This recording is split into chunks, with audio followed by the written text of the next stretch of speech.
दोस्तों સૌથી પહેલા આપણે વિસાવદર વેસાણ અને જૂનાગઢ ગ્રામ્ય પંથકની આમ જનતા ખેડૂતો ખેત મજૂરો માલધારીઓ રત્ન કલાકારો કે જેમણે આખા ગુજરાતને એક નવી હિંમત આપવાનું બળ આપવાનું કામ કર્યું છે એનો વિશેષ આભાર વ્યક્ત કરીશ મારી વાતમાં।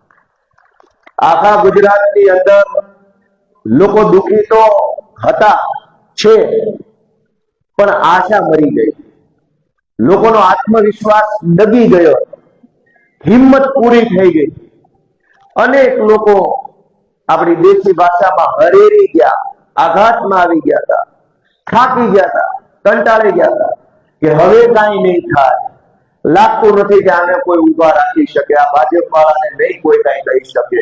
હજારો લોકો નિરાશ થઈને યા તો ભાજપમાં યા તો ઘરે બેસી ગયા હતા અને એવા સમયે આખા ગુજરાતના ચહેરા ઉપર ચમક લાવવાનું કામ, લોકોની આંખોમાં નૂર લાવવાનું કામ, લોકોના મનોબળને મજબૂત બનાવવાનું કામ, લોકોની હિંમત વધારવાનું કામ વિસાવદર વેસાણના ક્રાંતિકારી લોકોએ કર્યું છે। એ બદલ આપણે સૌ વિસાવદરના લોકોના આભારી છીએ।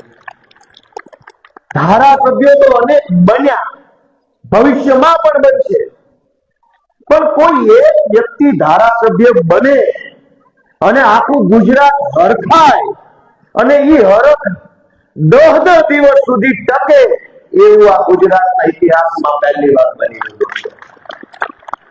ધારાસભ્ય અહીંથી બન્યા છે, એક વાર નહીં 10 વાર બન્યા, લોકો જિલ્લે જિલ્લે બન્યા, પણ જે બને એ નાચે, એની પાર્ટી, એનું કુટુંબ, એની જ્ઞાતિના 5 જણા બેકારો પટવાડીઓ કરે, વિખાઈ જાય, લોકોને કઈ રસ ન હોય। પણ આ કેવી ચૂંટણી હશે, કેવું પરિણામ હશે, કેવા ન્યાના બળુકા માણસો હશે અને ઈશ્વરનો આપણને બધાને શું સંકેત છે કે 10 દિવસ થયા ને તો આ જીતનો ખોરાક ઉતરતો નથી દોસ્તો, એવી આ જીત આવી છે। અને જીતની પાછળ અનેક કાર્યકર્તાઓએ માનનીય યશોદાનભાઈના નેતૃત્વમાં પરસેવો પાડ્યો છે, લોહી રેડી દીધું। નામ લઈ લઈને એક વ્યક્તિના યોગદાનની હું નોંધ લઈશ તો મહિનાઓ લાગે એમ છે, પણ આ જીત ગોપાલ ઇટાલિયાની નથી, ટીમ આખીની જીત છે। બોલર દડો ફેંકે, ફિલ્ડર કેચ પકડે, બે પોતાનું કામ કરે ને તો જ કપ મળે, બેમાંથી એક કામ ન કરે તો કપ ન મળે। ગોપાલ ઇટાલિયાને જો કપ મળ્યો હોય તો એનો અર્થ એ થયો કે અમારા ફિલ્ડરોએ ફિલ્ડિંગ સારી કરી, બોલરોએ બોલ સારો ફેંક્યો, વિકેટ કીપરોએ વિકેટ હરખી ઉપાડી લીધી અને અમારા કેપ્ટન ઈશુદાનભાઈએ કેપ્ટનની હારી કરીને ત્યારે આ કપ વિસાવદર હાથમાં આવ્યો। અમારી આખી ટીમને હું શુભેચ્છા પાઠવું છું, આખી ટીમે બહુ મહેનત કરી। પણ દોસ્તો હવે આગળ શું, હવે અહીંથી ક્યાં જવાનું છે, શું કરવાનું છે, કોણે કરવાનું છે ને કેવી રીતે કરવાનું છે, એ સંદેશ લઈને વિજય સંદેશ યાત્રાના માધ્યમથી અમે તમારી વચ્ચે આવ્યા છે। હવે આગળનો સંદેશ આખા ગુજરાત સુધી પહોંચાડવો છે અને સંદેશ છે શું? વિસાવદરની જનતાએ આપણને બધાને 3 સંદેશ આપવાનું કામ કર્યું છે દોસ્તો। એમાંથી પહેલો સંદેશ આખા ગુજરાતની જનતાને વિસાવદરે સંદેશ આપ્યો છે। પહેલો સંદેશ એ છે કે ભાજપ પાર્ટી હારવી જોઈએ, હારવી જોઈએ, હારવી જોઈએ। એ સંદેશ છે આખા ગુજરાત માટે કે આ પાર્ટી ક્યારેય નો ભાજપ જીતવું જોઈએ, એ હારવાને લાયક પાર્ટી છે। એ પહેલો સંદેશ ગુજરાતના જન જન સુધી પહોંચાડવાનું કામ કરવાનું છે આપણે। બીજો સંદેશ કે ભાજપ પાર્ટીને હરાવી શકાય છે, હરાવી શકાય છે, હરાવી શકાય છે દોસ્તો। એ સંદેશ વિસાવદરની જનતાએ આપ્યો। એ એમના મનમાં વડે મોટા 30 માર ખા હોય, પણ વિસાવદરની જનતાએ આપણને એવો સંદેશ આપ્યો, આપણને ઉદાહરણ પૂરું પાડ્યું કે આખી ગુજરાત ભાજપની સરકાર, તમામ મંત્રી, ધારાસભ્યો, સાંસદ સભ્યો, એપીએમસીના ચેરમેનો, ડેરીના ચેરમેનો, જિલ્લા સહકારી સંઘના ચેરમેનો, જિલ્લા પંચાયતના ચેરમેનો, તાલુકાની પંચાયતોના હોદ્દેદારો, તમામ લોકો લાગી જાય તો પણ ગુજરાતના ગામડાનો માણસ જો મુઠ્ઠી વાળે ને તો ભાજપને મુઠ્ઠી વાળે ભગાડી શકાય તે સંદેશ વિકાવો કર્યા. પહેલો સંદેશ છે ભાજપને હરાવવું જોઈએ. બીજો સંદેશ છે હરાવી શકાય એમ છે. અને વિસાવદરની જનતાએ ત્રીજો સંદેશ આપણને એ આપ્યો છે કે બોલવું પડશે મારા બાપ માવતરો, બોલવું પડશે, મૂંગા રહેવા તો કાંઈ નહીં થાય. કોઈ બોલતું નથી, ઠંડાઈ મૂંગા બેઠા છે. અને એટલે ગુંડાઓ, માફિયાઓ, તોડબાજો, સરકારી માણસો પબ્લિકના ગળું પકડી લીધું છે, બોચી પકડી લીધું છે. અમારે એ બાજુ જંગલમાં દીપડા છે ને ગળકી પકડે, એમ ગુજરાતની ગળકી ભાજપના માણસોએ પકડી લીધી. શું કામ? કોઈ બોલતું નથી, બધાએ મૂંગા બેઠા છે. કોક ડરના મારે બોલતું નથી, કોક લાલચના કારણે બોલતું નથી, કોકને હોતો મળી જાય એટલે બોલતું નથી, કોકને પૈસા મળી જાય એટલે બોલતું નથી, કોકને પોલીસ ભટકાઈ જાય એટલે બોલતું નથી, કોકને પોતાની જ્ઞાતિની શરમ માટી આવે છે એટલે બોલતું નથી, કોકને ભવિષ્યમાં ટિકિટ જોતી છે એટલે બોલતું નથી. કોઈ બોલતું નથી એટલે હજારો પ્રશ્નો આપણી સામે ઉપસ્થિત થયા છે. આ દલવાડી સમાજના આગેવાનોએ પ્રશ્ન રજૂ કર્યો કે અમારા ખેતરમાં આવવા જવાનો માર્ગ, એક માથાવાળે માણસે રસ્તો ખોજ્યો કે મારે આ ખેતરથી આ ખેતરમાં પાણી લાવવું છે એટલે ખોદી પાઇપ નાખીને ભરી દઈશ. 300-400 મીટરનો ખાડો કરી નાખ્યો. એક માણસે રસ્તો ખોદી નાખ્યો, પાઇપ નહોતી નાખવાની, પણ એ આખા રામપરા કે રામનગર ગામને આવવા જવાનો હલાણ બંધ કરવા માટે એક માણસે રસ્તો ખોદ્યો. એક માણસની એવડી મોટી હિંમત કે 50-100-150 પરિવારોને આવવા જવાનો રસ્તો રોકી લે. અને આખું સરકારી તંત્ર એક ગુંડા બદમાશ માણસની સામે લાચાર બનીને ઊભું રહે. આ તે કેવો ન્યાય, આ તે કેવું તંત્ર, અને આ તે કેવા લોકો જે આ બધું જોઈ રહ્યા છે. કોઈ કઈ બોલતું નથી. દોસ્તો, પ્રશ્ન ઉપર વાત કરવા બેસીએ ને તો 1000 પ્રશ્ન તો ખાલી દેવભૂમિ દ્વારકા જિલ્લાના હોય. પણ મારે એમ કહેવું છે કે આપણો મુખ્ય પ્રશ્ન છે શું અહીંયા બંગડી ડેમ કે સના ડેમ નથી બન્યો 20 વર્ષથી? એ પ્રશ્ન છે? ના ભાઈ ના, એ કઈ પ્રશ્ન જ નથી. આ વીરુભાઈ કંડોરિયાને એમ લાગે છે કે અહીંયા શિક્ષણનો બહુ મોટો પ્રશ્ન છે. ના ભાઈ ના, એ કઈ પ્રશ્ન નથી. અહીંયા રાજુભાઈ કરંગડાને એમ લાગે છે કે પીવાના પાણીનો બહુ મોટો પ્રશ્ન છે. ના ભાઈ ના, એવું કઈ નથી. અહીંથી ઓલા વડીલો મળ્યા એમ કે છે કે સરકારી તંત્ર ને પોલીસ તંત્રની બહુ દાદાગીરી છે.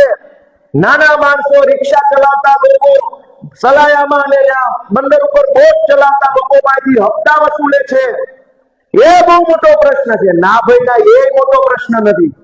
ઘણાને એમ લાગે, હેમંતભાઈએ વાત કરી કે અહીંયા રોડ તૂટલા છે, એ બહુ મોટો પ્રશ્ન નથી. સૌથી મોટો પ્રશ્ન એ કે આટલી બધી ચૂંટણી આવ્યા પછી જયારે મત આપવા જઈએ ત્યારે બટન ઉપર આપણે જોઈએ કે અટક કે અમારી જ્ઞાતિનો કયો છે એનું દાખલો. આપણને અહીંયા રોડ નથી દેતા તો અટક ગોતીએ છીએ કે આ કંડોરિયા છે તો કઈ જ્ઞાતિનો હશે, ચૌહાણ કોણ હશે, કરપડા કોણ હશે, ઇટાલિયા કોણ હશે. આઝાદીના 75 વર્ષ થયા. દરેક ચૂંટણીમાં વધતા ઓછા અંશે આપણે આપણી જ્ઞાતિના મત આપ્યા છે. એ પછી આ પીડા ઓછી થઈ. 75 વર્ષ સુધી આપણી નાતના માણસને મત આપ્યો. કોક મંત્રી બન્યું, કોક ધારાસભ્ય બન્યું, કોક જિલ્લા પંચાયતમાં ગયું.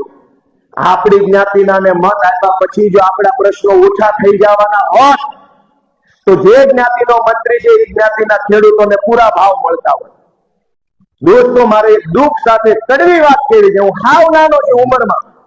અહીં બેઠેલા બધા વડીલોની જિંદગી જેટલી ગઈ એનાથી અડધી તો મારી ઉંમર છે. પણ મારે એક કડવી વાત કરી છે. ભગવાન દ્વારકાધીશ અહીંયા બિરાજમાન છે, સમગ્ર સૃષ્ટિને સંદેશ આપે છે. ભગવાન શ્રી કૃષ્ણ પોતાના અગ્ગા મામાની સામે બાજી શકે છે.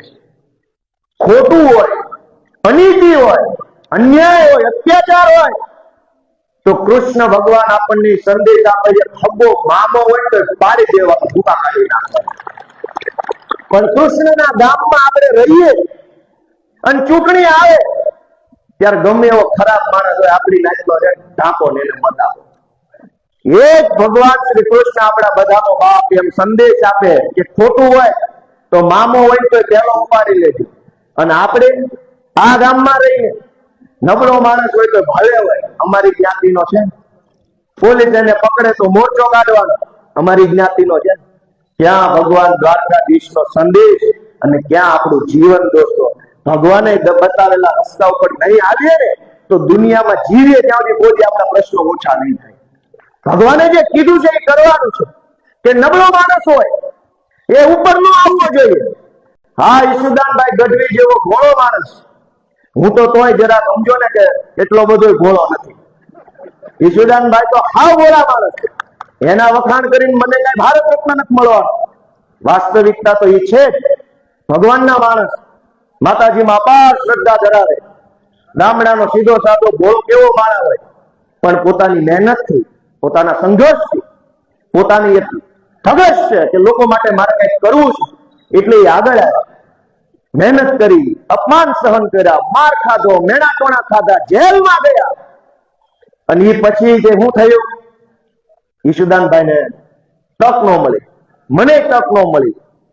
દોસ્તો, આપણે વિચારવાનું એ છે કે આપણા બધાને જે સમસ્યાઓ છે એ મોટી છે કે ચૂંટણીમાં મત આપવા જાય ત્યારે આપણી અટક મોટી છે? આપણો તૂટેલો રોડનો પ્રશ્ન મોટો છે કે આપણી અટક મોટી? આપણા દીકરા દીકરીઓનું ભણતર મોટું કે આપણી અટક મોટી? આપણા પરિવારમાંથી કોઈક ભાગો કે કોઈક મારી બીમાર પડે, સમયસર એને ઓક્સિજનનો બાટલો ન મળે અને ત્યારે આપણો આત્મા પકડે, ત્યારે વિચારવાનું કે આ સુવિધા મોટી કે આપણી અટક મોટી? દોસ્તો, એ પ્રશ્ન નહીં વિચારીએ. ગમે એટલી પાર્ટી આવશે, ગમે એટલા નેતા આવશે, સમસ્યા ઓછી નથી થવાની. ગુજરાતને ભાજપે બાનમાં લીધું છે અને એ બાનમાં લેવા માટે એને હાથા બનાવ્યા છે આપણી નાચના આગેવાનોને. આ વિસાવદરની ચૂંટણીમાં જેટલી જ્ઞાતિ છે એટલી જ્ઞાતિના આખા ગુજરાત ભરના નેતા ત્યાં આવી હાથ જોડતા હતા. આપણે બધા એક નાચના થી બનતા. વિસાવદર વાળા પાસે આપણે શીખવું પડશે કે બધા નેતા આવ્યા, જ્ઞાતિ પ્રમાણે નેતાઓ આવ્યા ભાજપના. જે જ્ઞાતિ વિસાવદરમાં રહે છે એ તમામ જ્ઞાતિના ગુજરાત ભરના માણસોને ભાજપે વિસાવદરમાં મોકલ્યા અને પ્રચારમાં, જાહેર પ્રચાર નહીં, સૌ નેતાએ પોતપોતાની જ્ઞાતિના ઘરે જવાનું, ફોહલાવાના, લલચાવાના, શરમાવાના, ભીમાં લેવાના અને પછી કહેવાનું ભાજપને મત આપો. પણ વિસાવદરનો માણાઈ જોવું કેવું બળુકું છે. જેટલા આવ્યા એનું સ્વાગત કર્યું, ઘરે લઈ ગયા, ચા પીવડાવી અને કીધું કાંઈ વાંધો નહીં, મત ગોપાલભાઈ દેવું, બીજી વાર ચા પીવડાવો. એ વાતમાં નો આવ્યા. કહેવાતા જ્ઞાતિના આગેવાનોની વાતમાં એક માણસ નો આવ્યો. ત્યારે આજે એનો જય જયકાર આખા ગુજરાતમાં થઈ રહ્યો. દોસ્તો, પોતાની જ્ઞાતિનો નેતા આવે, ફોહલાવે, ખોટા માણસને, નબળા માણસને, ખોટી પાર્ટીને મત આપવાનું કે અને એની સામે ટાઈટ થઈને તાકાતથી ઉભો રહે, એ જ અસલ કાઠિયાવાડી ખેડૂત માણસ કહી શકાય. પોતાના મુદ્દા ઉપર મત આપતા આપણે બધા વિચારવું પડશે. વિસાવદરની જનતાએ પાર્ટી જોઈ નહીં, માણા જોઈને બટન દાબવાનું કામ કર્યું. એ વાતનો હરખ તમારા ચહેરા ઉપર છે. પાર્ટી જોઈને બટન દાબવું હોય તો કઈ પાર્ટી ના આપે? માણા જોયો, કામનો કોણ છે, બોલે એવો કોણ છે, કોણ આપણા માટે લડી શકશે, કોણ અવાજ ઉઠાવી શકશે, એ વિચારવાનું આપણે છે. દોસ્તો, ચૂંટણીઓ ઉપર ચૂંટણીઓ આવે છે, અનેક ચૂંટણીઓ આવે છે અને આપણી પીડાઓ ઘટવાના બદલે વધતી જાય છે. તમે જુઓ, દિલ ઉપર હાથ રાખીને બધા વિચારે. અને આ વાત કઈ સામે દેખાય એટલા પૂરતી નથી. આ કેમેરાની પાછળ હજારો લોકો મારી વાત સાંભળતા હશે. એને વિનંતી છે કે કયા ગુજરાતમાં આપણે રહીએ છીએ, જ્યાં ભગવાન દ્વારકાધીશ બિરાજમાન હોય, સોમનાથમાં ભગવાન મહાદેવ સાક્ષાત બિરાજમાન હોય, આયના પોરબંદરમાં જન્મેલા પૂજ્ય ગાંધી બાપુએ આખી દુનિયાને રસ્તો બતાવ્યો અને આપણા ગુજરાતમાં રસ્તો જ નથી. ખાડા જે ગુજરાતનો ગાંધી આખી દુનિયાને માર્ગ બતાવે, એ ગુજરાતની અંદર ભારતના પ્રશ્નો, 3 કલાકે જ્યાં પહોંચી શકાય. મારે આવવાનું હતું કાલે વિસાવદર થી અહીંયા ખંભાળિયા. વિસાવદર થી ખંભાળિયા આવવામાં વાર બહુ લાગે. હું સાંજે 6:30 વાગે વિસાવદર થી નીકળ્યો અને રાત્રે 12:30 વાગે ખંભાળિયા પહોંચ્યો. સારી ગાડીઓ રાખીએ છે, જલ્દી પહોંચી શકાય, સમયસર પહોંચી શકાય, આપણી પોતાની સલામતી રે, કઈ તકલીફ પડી હોય તો વાગે નહીં જલ્દી, એ માટે વ્યવસ્થા કરી છે. રોડ ક્યાં? મને હવારમાં ઈશુદાનભાઈ જયારે હું ફ્રેશ થતો હતો ત્યારે મનમાં વિચાર આવ્યો કે રોડ શો એવું આપણે કહેતા હોય કે રોડ શો નીકળશે ગોપાલભાઈ નો અથવા ભાજપ વાળાનો, પણ હું કામ રોડ શો? રોડ જ નથી, ખાડા છે. ખાડા શો રાખવા કે ભૂપેન્દ્રભાઈ ની હાજરીમાં ભવ્ય ખાડા શો? રોડ છે જ નહીં તો રોડ શો કેમ કાઢવાનો? રોડ તો હોવો જોઈએ. ખાડે ખાડા. કોઈ બોલવા તૈયાર નથી કે કેટલો ભ્રષ્ટાચાર થાય છે. દોસ્તો, બધી ભૂલ સરકારની નથી. ક્યાંક આપણે મૂંગા રહીએ એ આપણી ભૂલ છે. મહાભારતના સમયમાં માતા દ્રૌપદીજીના ચીરહરણ ખાતા હતા ત્યારે ચીરહરણ આખી સભાએ નહોતું કર્યું, એ તો દુશાસન ખેંચતો હતો. પણ જેને મૂંગા બેઠા બેઠા તમાશો જોયો, સજા એને મળી છે. ભીષ્મ પિતા હોય કે દ્રોણ હોય, એને મૂંગા બે તમાશો જોવાનું કામ કર્યું. એને જોઈ ગઈ ચીરહરણ ને, સજા એને મળી. હા, આખા જિલ્લામાં કે આખા ગુજરાતમાં જે લોકો ભાજપનો તમાશો જોઈ રહ્યા છે, શિક્ષણના મુદ્દે, આરોગ્યના મુદ્દે, રોડના મુદ્દે, જમીનના મુદ્દે, ખેડૂતના મુદ્દે ભાજપે જે તાનાશાહી ને ભ્રષ્ટાચાર કર્યો છે, એને મૂંગા બેહીને ચૂપચાપ ઘરે બેહીને ખાનામાના જે જોઈ રહ્યા છે ને, દોષ તો એનો એટલો છે જેટલો ભાજપ વાળા. આપણને કેમ એમ નથી થતું કે હું બોલું, અવાજ ઉઠાવું, લડું? કેમ આપણને હિંમત નથી થતી? શું તકલીફ છે? જે 2 હાથ તલાટીને આપ્યા છે, જે 2 હાથ કલેક્ટરને આપ્યા છે, જે 2 હાથ મુખ્યમંત્રીને આપ્યા છે, એ જ 2 હાથ તો આપણને આપ્યા છે. જે બળ એના હાથમાં, એ બળ આપણા હાથમાં. તો અટવાય છે ક્યાં? તકલીફ ક્યાં છે? કેમ બોલતા નથી? કોનાથી ડરે છે?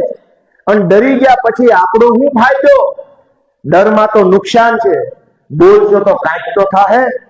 મને ટીવી વાળા ઘણી વાર પૂછે કે તમે આટલું બધું બોલો છો, તમને બીક નથી લાગતી?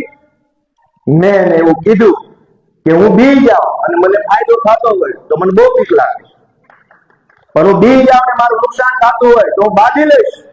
બાજીશ તો કાંઈક તો મળશે, બોલીશ તો કાંઈક તો મારું ઉપર છે. આજ હજારો લોકો એક લાચારી ભર્યું જીવન જીવે છે. એક સામાન્ય સરકારી મકાન બનાવવાની યોજના હોય, આવાસ યોજના, એનો લાભ ગામના ગરીબ માણસને ન મળે, પણ ગામનો માથાભારે માણસ હોય, ભાજપનો માણસ હોય, એને એકની એક યોજનાનો 2 વાર લાભ મળે. ગામનો ગરીબ માણસ હોય, એમ નામ ટગર જોયા કરે કે આખા ગામમાં માથાભારે માણસોને બધું મળે છે, અમને કાંઈ મળતું નથી. અને છતાંય એ લાચારી ભર્યું જીવન જીવવું પડે. ગામડાની અંદર દોસ્તો, અનેક ગામમાં પ્રશ્ન કહેતાય આપણને શરમ આવે. હું વિસાવદરમાં ફર્યો, ગુજરાતના અનેક ગામડામાં ફરું છું. શાળાના ઠેકાણા નથી, દવાખાનાના ઠેકાણા નથી, રોડના ઠેકાણા નથી, ગ્રામ પંચાયતના ઠેકાણા નથી. એ તો સમજ્યા. ગુજરાતના હજારો ગામડામાં મહણિયાના ઠેકાણા નથી દોસ્તો. અનેક મહણિયામાં ખાટલી નથી, મહણિયા ફરતે દિવાલ નથી, ખાટલી ઉપર છત નથી. દોસ્તો, વાતું કરે ચંદ્ર ને મંગળ ઉપર જવાની, પણ આયા તો મરેલા માણસ માટે જગ્યા નથી. જીવતા માટે તો કઈ છે જ નહીં. કેમ કે જીવતું કોણ છે? પૂછો પોતાની જાતને, કોણ જીવે છે? જે જીવતો હોતી બોલ્યો હોત. જીવતા માણસ સ્કૂલ નથી, દવાખાના નથી, રોડ નથી, બસ નથી, સ્ટાફ નથી, તલાટી નથી, કામ નથી, એફઆઈઆર નથી. પણ એ વ્યવસ્થા તો જીવતા માણસ માટે બનાવેલી છે. કોણ જીવે છે ગુજરાતમાં? પૂછે પોતાની જાતને. અને જે જીવતો હોય એ હામો થાય, જે જીવતો હોય એ ત્રાડ પાડે, જીવતો હોય અવાજ ઉઠાવે, જીવતો હોય એ ડોકું કપાઈ નાખે, બાકી ડોકું નમાવે નહીં, એને જીવતો માણસ કહેવાય. પણ સુવિધા નથી. જીવતાની તો મૂકો, મરેલા માણસ માટે મહણિયા નથી. હવે ક્યાં કકળાટ કરવાનો? કોને ફરિયાદ કરવાની? આપણે બધાય આપણી જ્ઞાતિના જ મત આપ્યો, પછી આપણી જ્ઞાતિનો એક ભાગો મરી જાય એટલે હળગાવા ક્યાં જવાનું? આ ચોમાહામાં વરસાદ વરસતો હોય, અનેક ગામ એવા છે વાતે રહેવું પડે, ચાલુ વરસાદે ક્યાં અગ્નિદાહ કરશો? મારી વાત સાચી હોય તો નાભીમાંથી આ પાડો નકર ના પાડો. સાચી વાત છે ખોટી? આપણે એમ કહીએ કે આ પ્રશ્ન છે, ઓલો પ્રશ્ન છે, આ બનતું નથી, આમ થઈ ગયું. 10-10 કિલો કાગળિયાના થપ્પા લઈને મલક ફર્યા કરે. જેના ઘરે જાવ ને એના ઘરે એટલા તો કાગળિયા છે. કોકને જમીનના, કોકને મકાનના, કોકને રોડના, કોકને પોલીસ કેસના, કોકને વન વિભાગના, કોકને વીજળી વાળાના. હશે કે નહીં હોય? ભૂખ્યા થઈ ગયા, હાલો ભાઈ બોર્ડ પૂરું કરીએ. 3 જણા આ પાડે ન હોય, સાચી હોય બધા આ પાડો, નહીં બધા ના પાડો. એક માણસના ઘરે 2-2, 5-5, 10-10 કિલો કાગળિયા છે. આ સમાજના વડીલો આવ્યા, કેટલા કાગળ આપ્યા? થપ્પા કાગળના. જેટલો થપ્પો કાગળનો છે ને એનાથી 1000 ગણી પીડા મોટી છે, પણ એક કાગળ સમાધાનનું નથી, સોલ્યુશનનું એક કાગળ નથી. પીડાના 500 કાગળ, વેદનાના 1000 કાગળ, આશ્વાસનનું એક કાગળ આ ભાજપની સરકાર પાસે નથી. દોસ્તો, કોઈનું આંસુ લૂછવાનો હાથ નથી, કોઈને ખભો આપવા માટે માણા નથી. અને આ બધું હું કામ થયું કે જ્યારે ચૂંટણી આવે, આપણી જ્ઞાતિનો કોણ છે અને આપણી જ્ઞાતિના ફલાણા ભાઈ કોની હારે છે. આ વિસાવદરની ચૂંટણીમાં કિરીટ પટેલે ભયંકર રૂપિયા વેચ્યા, ભયંકર રૂપિયા, એની વાત જવા દે એવડા રૂપિયા વેચ્યા. પણ તોય જનતાનો નિર્ણય એ સર્વોપરી નિર્ણય છે. જો વિસાવદરની જનતા આવો નિર્ણય લઈ શકે તો આપણે ક્યાં મંગળ ઉપર રહીએ? આપણે આજ ગુજરાતમાં, આજ રાજ્યમાં, આજ કાઠિયાવાડમાં આપણે કેમ ન લઈ શકીએ આવો નિર્ણય? વિસાવદરની જનતા જો આખી સરકારને હરાવી શકે તો આપણે એક ધારાસભ્ય કે મંત્રી કેમ ન હરાવી શકે? પોતાની જાતને સવાલ પૂછે બધા. અહીંયા હું રસ્તામાંથી આવતો તો ઈશુદાનભાઈ નો એક ગાડીમાં હતા. ઈશુદાનભાઈ નો આગ્રહ હતો કે આપણે યાત્રા કાઢવી છે ગાડીઓમાં. રસ્તામાં અહીંયા ગટરનું પાણી ભરેલું આવ્યું, લગભગ 500 મીટર સુધી બધી બાજુ હેઠે પગ ન મુકાય એવું. મેં કીધું ઈશુભાઈ આમાં ક્યાં રોડ શો કાઢશું આપણે? અહીંયા જ અમે આગળ જ અહીંયા આ રોડે છે. મેં કીધું ઈશુભાઈ બધું શું છે, અહીંયા થોડો રોડ શો કઢાય, રોડ જ નથી, આ તો ગટરનું પાણી છે, પાણી શો કાઢો? દોસ્તો, કેવા બેસીએ તો પીડાનો પાર નથી. પણ એ બધી પીડાની પાછળ પીડા દૂર કરવાનો રામબાણ ઇલાજ ડોક્ટર બાબા સાહેબ આંબેડકરે બંધારણના માધ્યમથી આપણી આંગળી પર મૂક્યા છે. જે દિશામાં આપણી આંગળી, એ દિશામાં આપણું જીવન. આપણી આંગળી ખોટા બટન પર, આપણું જીવન ખોટા પાટે ચડી જાય. આપણી આંગળી સાચા બટન પર, આપણું જીવન સાચા રસ્તે હાલતું થાય. આજ સમાજમાં દૂષણ છે, દુઃખ છે, પીડા છે, તો વાંક એમાં આપણી આંગળીનો છે. અને સમાજમાં જે સારું છે એમાં જવાબદાર આપણી આંગળી છે. દોસ્તો, આપણી આંગળીને કઈ સારી દિશામાં વાળીએ એની ભગવાન આપણને શક્તિ અને બળ આપે એવું પ્રાર્થના કરું છું. દોસ્તો, હું નાનો છું, ઘણું કહેવું છે, પણ સાંભળે કોણ? અમારું કોણ સાંભળશે, કોણ લક્ષ્યમાં લેશે? એ તો છોકરા છે, બોલ્યા કરે ભાઈ. પણ અમને એટલી બધી વેદના છે કે ગુજરાત જાગશે ક્યારે? લોકો ક્યારે વિચારશે? ગોપાલ ઇટાલિયા કે ઈશુદાન ગઢવી જરાય મહત્વના નથી. કઈ એના આધારે દેશ નથી, દેશ તમારા આધારે છે. પણ તમે નહીં જાગો તો ગોપાલ કે ઈશુદાન તો એનું કામ કરે છે, એને ભગવાને જે બળ આપ્યું, શક્તિ આપી, એટલું કામ કરે છે. કાલ ભગવાન થઈ જાય તો વયા જાય, પણ શું થાય આપણા બધાને આપણે વિચારવાનું છે. દોસ્તો, સમયસર ખાતર ન મળે, ખાતર આરે પરાણે નેનો આપે, ગરીબને આવાસ યોજનાનો લાભ ન મળે, નાના માણસના ઘરે તો સરકારી આવકનો દાખલો આવવામાં વાર લાગે. માથા ભારે માણસ તો સબસિડી વાળું તગારું ન મૂકે, એના ઘરે તો તગારું સબસિડી વાળું હોય, એના ઘરે પાવડો સબસિડી વાળો હોય, ભેંસના કાનમાં ઓલું સ્ટીકર માર્યું એને સબસિડી વાળું બીજદાન કરાવેલું હોય. માથા ભારે માણસ, ભાજપનો માણસ સબસિડીમાં તો લેમ્પાઈ બાકી ન મૂકે, આખું ઘર સબસિડી વાળું હોય. ગરીબના ઘરે નળિયું ન બદલાય. આઝાદીના 75 વર્ષ થઈ ગયા અને આ દેશમાં, ગુજરાતમાં ભાજપની સરકાર બની અને 35 વર્ષ થઈ ગયા. તમારા ને મારા ઘરનું નળિયું જો બદલાનું તો આપણી મહેનતથી બદલાનું, અને નથી બદલાનું તો એનો દોષ ભાજપની સરકાર ઉપર છે. દોસ્તો, ગરીબોએ મહેનત કરવામાં શું બાકી રાખ્યું? અને આ સરકારી તંત્ર, ચાહે પોલીસ હોય કે મામલતદાર હોય કે ટીડીઓ હોય કે આરએફઓ હોય, ACF, DCF, DDO, deputy DDO, collector, પ્રાંત, ખટારો વળાય એટલા અધિકારીઓ, અને કામ હું લોકોને ધક્કે ચડાવવાનું, હેરાન કરવાનું, થાય કરી લેજે એમ કહેવાનું. થાય મારે નથી કરવાનું, તારે જે કઈ થતું હોય અમારું કરી દેવાનું. તમને એટલે બેહાયા છે કે તમારાથી મોટા સાહેબ જે થાય કરી દો આ ગરીબને, આ ખેડૂતને તમારાથી જે થાય કરી દો, ઈ હાટું નોકરીમાં બેહાડ્યા. અને ઈ જ માણસ આપણને એમ કે થાય કરી લેજો ભાઈ, અમારાથી થતું હોત તો તારી પાસે થોડા આવ્યા હોત. તું ક્યાં અમારો ગુરધન દાદો હતો તને નમવા આવ્યા છે? અમારાથી નથી થતું. અમે નાના માણસ છીએ, ગરીબ માણસ છીએ, લાચાર માણસ છીએ. એટલે તો તમારી પાસે આવ્યા તો સાહેબ હવે આ કેળાનો પ્રશ્નનું કઈક કરો. પોલીસ પાસે જાઓ તો કે અમારામ નો આવે, મામલતદારમાં આવે. મામલતદાર પાસે જાઓ તો કે અમારામ નો આવે, ટીડીઓમાં આવે. ટીડીઓ પાસે જાઓ તો કે અમારામ નો આવે, વન વિભાગની પરમિશનમાં આવે. વન વિભાગ પાસે અમારામ નો આવે, સરકારી બસ વિભાગમાં આવે. છેલ્લે પૂછવું પડે અમે ક્યાં આવી, એ કહી દો તમે ક્યાં આવ્યા ગયો. આ દેશમાં કે આ રાજ્યમાં અમે આવી કે ન આવી? દોસ્તો, હું તો બે હાથ જોડીને વિનંતી કરું છું. એક મામૂલી ધારાસભ્ય છું, હજી 10 દી જૂનો, જાજો જૂનો નથી થયો. નવો જોડો કેમ ડંખે જાજો, એમાં અમારી વાત છે. નવો કુવો છું, થોડુંક ધૂણીશ. પણ મારી વિનંતી છે ને, એના શબ્દો મારા મોઢેથી નથી બોલ્યું, મારા આત્મામાંથી બોલ્યો છું. દોસ્તો, આ શબ્દો મેં મારા કાળજામાંથી કાઢ્યા છે. મારી વાતને આખું ગુજરાત ધ્યાને લે. હું નથી મહત્વનો, હું બીજી વાર ધારાસભ્ય બનવું ન બનવું એ મહત્વનું નથી. પણ એક લાચાર માણસની જિંદગીમાં બદલાવ આવે, આત્મસન્માનથી એક માણસ જીવી શકે, સ્વાભિમાનથી જીવે, વટથી જીવે. ઝૂંપડું ભલે નાનું હોય પણ વટ તેની ઓછો ન હોય એવું જીવન જીવી શકે, એવું ગુજરાત આપણે બનાવવાનું છે. બધાય કરોડપતિ નહીં થઈ જાય, પણ સન્માન બધાનું એક સરખું હોવું જોઈએ. કેમ કે બાબા સાહેબ આંબેડકરે જે બંધારણ બનાવ્યું એમાં ભારત દેશના વડાપ્રધાનના મતની કિંમત 1 અને દેવભૂમિ દ્વારકાના છેલ્લા ગામડામાં મજૂરી કરતા અભણ માણસના મતની કિંમત પણ 1. આ અધિકાર કોણે આપ્યો? સંવિધાનથી મળ્યો, બાબા સાહેબે આપ્યો.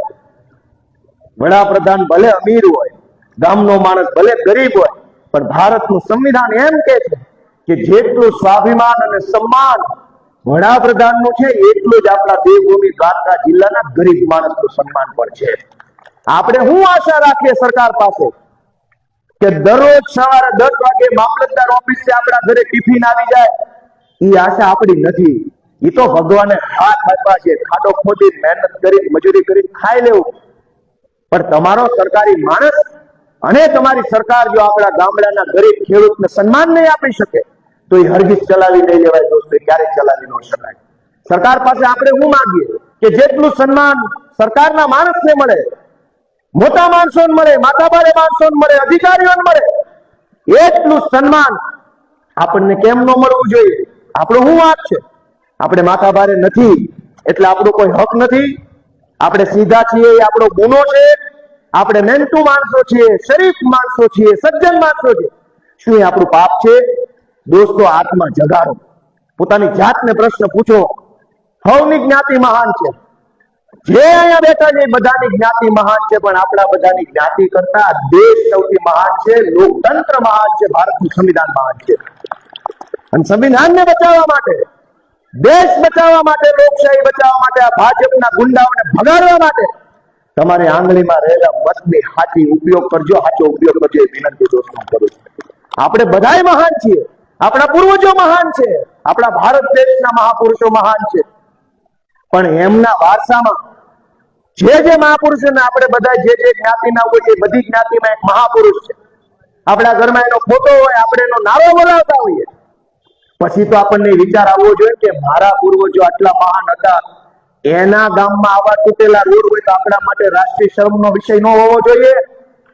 ઈ મહાપુરુષોના ગામમાં એ ગાંધીજી હોય, સરદાર પટેલ હોય કે કૃષ્ણકુમાર સિંહજી હોય કે અહીંથી દ્વારકા જિલ્લાથી ભગવાન શ્રી કૃષ્ણના મહાપુરુષ એમના વારસાના ગુજરાતમાં કોઈ ખેડૂતે આત્મહત્યા કરવી પડે, કોઈ માણસે દવા પી જવી પડે, કોઈ માથાભારે માણસોના ત્રાસથી કોઈ 9મા માળેથી હેઠો પડતું મૂકીને મરી જાય, એ આપણા માટે રાષ્ટ્રીય શરમનો વિષય નથી. આપણે આપણા આત્માને પૂછવાનું છે. હું ગુજરાત આખાની જનતાને વિનંતી કરું છું કે આત્મા જગાડો, મનોમંથન કરો, પોતાની જાતને ઢંઢોળો કે તમે કોના વારસદાર છો, તમે કયા ગુજરાતના વારસદાર છો. કેવા મહાપુરુષોએ આપણને આ ગુજરાત આપ્યું છે અને આજ ઈ ગુજરાત કેવા માણસોના હાથમાં છે. પોતાના મનને ખંખોળો, જાતને ઢંઢોળો, પ્રશ્ન પૂછો પોતાની જાતને. અને હજારો યુવાનોને વિનંતી કરું છું કે માય ગાંગલા બનીને 5000 ની નોકરી નથી ગોતવી ભાઈ. આવો આમ આદમી પાર્ટીમાં અરવિંદ કેજરીવાલ તમને હાવજ બનાવવા માટે બેઠો છે.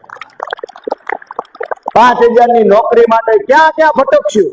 ભાજપના નેતાની ભલામણ, ધારાસભ્યનો લેટર પેડ, જિલ્લા પંચાયતના પ્રમુખના પગ પકડો, આપણી જ્ઞાતિના પેલા આગેવાનના ઘરે જઈને રામ રામ કરો તો ભલામણ કરશે, ડેરીમાં નોકરી લાગી જશે. એટલે ભાઈ મૂકો એવી લાચારી. 1000 હાથ વાળા દ્વારકાધીશે તમને હાવજ જેવા બનાવ્યા છે. આવો હાવજના ટોળામાં કેજરીવાલ, ઈશુદાન ગઢવીના નેતૃત્વમાં તમે રણટંકાર કરતા થઈ જાઓ. દોસ્તો, ગુજરાતના યુવાનોને વિનંતી છે કે એક પોલીસ કોન્સ્ટેબલ ગોપાલ ઇટાલિયા આજથી 10 વર્ષ 10 નથી થયા હજુ, આજથી 10 વર્ષ પહેલા હું કોન્સ્ટેબલ હતો.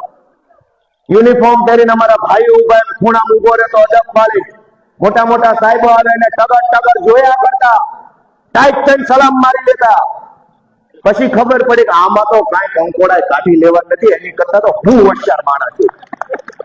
પછી ખબર પડી કે આમાં કાંઈ નથી અને નિર્ણય કર્યો કે ગઈ નોકરી સલામ, નોકરીને આવજો, ટાટા બાય બાય. હું રાજનીતિમાં જાય, અમને ઈશ્વરે જે બળ અને તાકાત આપી છે એ તાકાતનો ઉપયોગ કરીને લોકો માટે કંઈક કરી બતાવીશ. દોસ્તો, ગુજરાત ભરના યુવાનોને ભગવાને તાકાત આપી છે. બધાના હાથમાં, મગજમાં અને મોઢામાં ભગવાને એક સરખું બળ આપ્યું છે. પણ આપણે આપણી જ્ઞાતિ ને જાતિ ને આ ધર્મ ને ભારત માતા કી જય, પાકિસ્તાન ને એમાંથી બહાર નહીં આવ્યું તો આપણું બળ વેડફાઈ જશે. હું ગુજરાત ભરના યુવાનોને વિનંતી કરું છું કે આવો 95-12-04-04-04 આ હાવજ બનવાનો નંબર છે. જેને હાવજ બનવા નંબર ઉપર મિસ કોલ મારી દો. જેને બીક લાગતી ન મારતા ભાઈ રહેવા દો. પણ જેને એવું હોય કે ભગવાને મને તાકાત આપી છે અને હું લલકાર ફેંકવા માંગુ છું, ગર્જના કરવા માંગુ છું, એવું જેના મનમાં હોય એ 95-12-04-04-04 ઉપર મિસ કોલ મારો. અરવિંદ કેજરીવાલ અને ઈશુદાન ગઢવીના નેતૃત્વમાં આવો આમ આદમી પાર્ટીમાં ભેગા મળીને ગુજરાતમાં બદલાવ લાવવાનું કામ કરીએ. દોસ્તો, આ ભગવાનની ધરતી દેવભૂમિ દ્વારકામાં આપ સૌ આટલી મોટી સંખ્યામાં હાજર રહ્યા, અમારા બધાનું અભિવાદન કર્યું, સ્વાગત કર્યું. આટલા ઉત્સાહ અને ઉમળકાથી તમે અમારી વાત સાંભળી, અમને આટલું માન સન્માન આપ્યું, એ બદલ હું એક ખેડૂતના દીકરા તરીકે તમારા બધાનો આભાર માનું છું, સૌને પ્રણામ કરું છું. અમને આશીર્વાદ આપો, અમને બળ આપો, તમારો પ્રેમ આપો, જ્યાં જરૂર પડે ત્યાં ટેકો આપો અને પછી જો કે આપણા બધાના જિંદગીમાં કેવું રૂડું પરિવર્તન આવે છે. મંચ ઉપર બેઠેલા સૌ મહાનુભાવો, આગેવાનો, અમારી દેવભૂમિ દ્વારકા જામનગર જિલ્લાની ટીમ, બધાનો હું ખૂબ ખૂબ આભાર માનું છું.